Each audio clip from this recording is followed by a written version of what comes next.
With the release of Suzuki's new GSX-8S and Honda's new Hornet CB750, I thought it might be time to compare those two bikes on paper.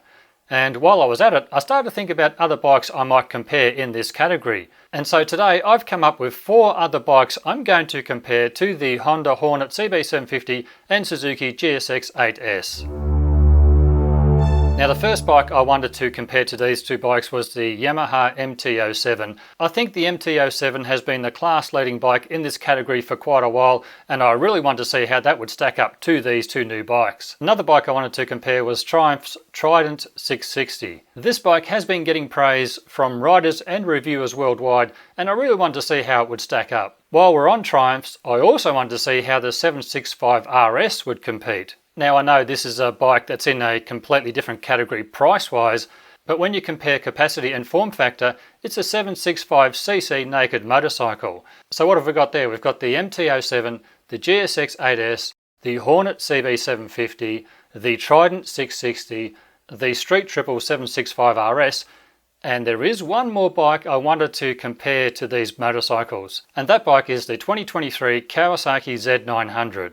Now I know it's a lot larger in capacity to these other bikes, but when you consider it's a naked bike and the price that that bike is selling for in Australia, you'll see why I'm throwing this wild card in. Now looking at pricing, the MT-07 sells for 13,699 Australian dollars, the Suzuki GSX-8S sells for 14,190 Australian dollars, that's the official price on the website.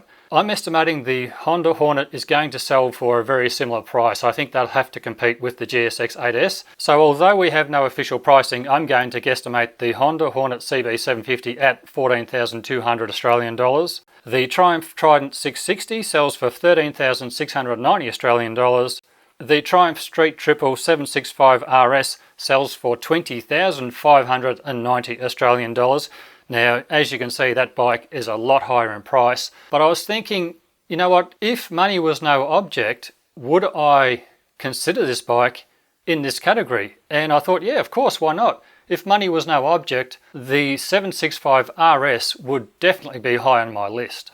And then when we see our other wildcard, the Z900, it sells for 14,910 Australian dollars. That's only $700 more than the Hornet CB750 and the GSX-8S. So you can see why I'm now including this bike in this category. I think if you're spending around $14,000 to $15,000 on a naked motorcycle, you've got to consider the Z900 as well. Especially if you're drawn to the new CB750 and GSX-8S because of their horsepower, you're really going to want to have a look at what the Z900 is producing in comparison to those two bikes. Now looking at engines, the MT-07 is a 689cc parallel twin, the GSX-8S is a 776cc parallel twin, the Hornet has a 755cc parallel twin, the Triumph Trident has a 660cc triple engine, the 765 RS is also a triple at 765cc, and the Z900 has a 948cc inline 4-cylinder engine. Now let's look at horsepower. The MT-07 develops 72 horsepower at 8,750 RPM. The GSX-8S develops 82 horsepower at 8,500 RPM. The Honda Hornet produces 90 horsepower at 9,500 RPM. The Trident produces 53 horsepower at 8,750 RPM. The 765 RS produces 118 horsepower at a lofty 11,500 RPM. And the Z900 produces 124 horsepower at 9,500 RPM. Now just think about that. If you're drawn to the CB750 Hornet and the GSX-8S because of their horsepower and price in this category, 124 horsepower, $14,910. Now looking at these graphed horsepower figures, what I've done is go through the dyno charts I found online for the MT-07, the Trident 660, the Z900 and the 765 RS. And what you're seeing here is a pretty close approximation of how that horsepower might be delivered. But let's keep going. Let's look at the torque. The MT-07 produces 49.4 foot-pound at 6,500 RPM. The GSX-8S produces 57.5 foot-pound at 6,800 RPM.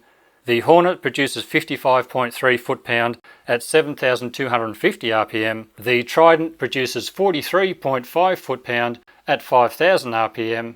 The 765 RS produces 59 foot-pound at 9,500 RPM, and the Z900 produces 73 foot-pound at 7,700 RPM. Now when we look at the torque graph, you can see here the Z900 is clearly the winner of all these bikes. It's going to definitely feel the most torquey bike to ride. Interestingly, second is the GSX-8S. So if you're looking for a parallel twin with a bit of torque and you're not into inline fours, the GSX-8S might be the pick of this bunch. But of course we're going to have to wait for real world riding tests to make that decision. We've covered horsepower, we've covered torque, now what about weight? These are the wet weight ready to ride figures. The MT-07 weighs in at 184 kilograms, the GSX-8S weighs in at 202 kilograms, the Hornet weighs in at 190 kilograms, the Trident weighs in at 189 kilograms.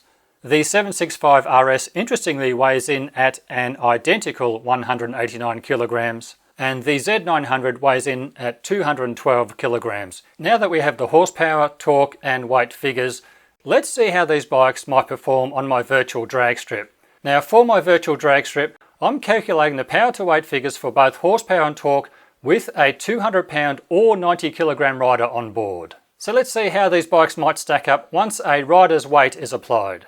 I'll show you those power to weight figures after this little demonstration.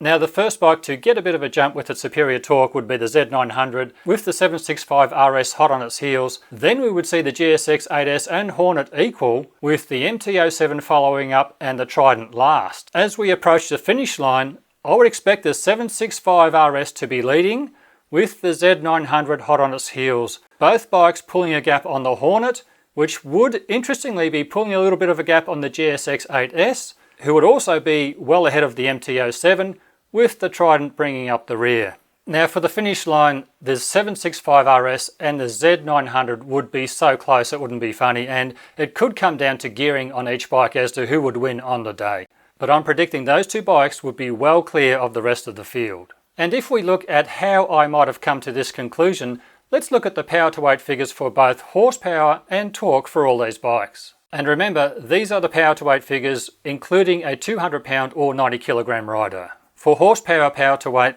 the MT-07 measures 0.118, the GSX-8S measures 0.127, the Hornet measures 0.145, the Trident measures 0.085, the 765 RS measures 0.191 and the Z900 measures 0.185. So you can see here the 765 RS has the highest power to weight ratio, but it's not by a lot, it's 0.191 versus 0.185. And I was interested to see the difference between the Hornet and the GSX-8S, 0.145 versus 0.127. So when it comes to outright power with a rider on board, the Hornet should feel more powerful than the GSX-8S. And the other surprise was the MT-07 at 0.118. That's significantly down on the GSX-8S and Hornet. Now let's look at the power to weight figures for torque, again including a 200 pound or 90 kilogram rider. The MT-07 measures 0.081, the GSX-8S measures 0.089, interestingly, the Hornet also measures 0.089, so when it comes to torque, the GSX-8S and Hornet are identical with a rider on board. The Trident measures 0.070, the 765 RS measures 0.095, and the Z900 measures 0.109. And so when it comes to the power to weight figures for torque with a rider on board, the Z900 is the clear winner here. So again, if you're looking for a torquey naked in this price category, you really have to consider the Z900. Now let's check seat heights. The MT-07 measures 805mm, the GSX-8S measures 810mm, the Hornet measures 795mm, the Trident measures 805mm, the 765 RS measures 826mm, and the Z900 measures 820mm. Okay, now I'm going to pick which is the best value for money bike. And for me personally, at $14,910, only $700 more expensive Australian than the GSX-8S and the Hornet CB750, with its superior torque, superior horsepower, and electronic features like a TFT screen, rider modes, and phone connectivity, the Z900 is to me standing out as being the best value bike in this category, and a bike you really should look at if you're considering these motorcycles.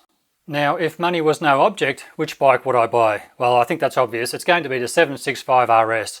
For me, I think it's just a fantastic looking motorcycle. I think it's a beautifully styled motorcycle. The brakes that are fitted to that bike, the suspension, the whole package is going to be fantastic. And that's why I included it, because I have had comments that, you know, I'm testing bikes in certain categories, but there are people out there who really are not limited by budget. So for this test, I thought I'd include the 765 RS, as it's a bike that I find very appealing, and I really want to see how it would stack up to these bikes, being about $6,000 Australian more expensive. Now, if you want to see the Do I Fit video for the Honda CB750, you'll see that here, and the GSX-8S will be here. And for all the other bikes I've covered, head over to my channel page and search my channel page from this location right here. Don't use the search bar at the top of the page, use this one right here. And there you'll be able to find all the bikes I've covered so far in my Do I Fit series and all the bikes I've covered so far in general.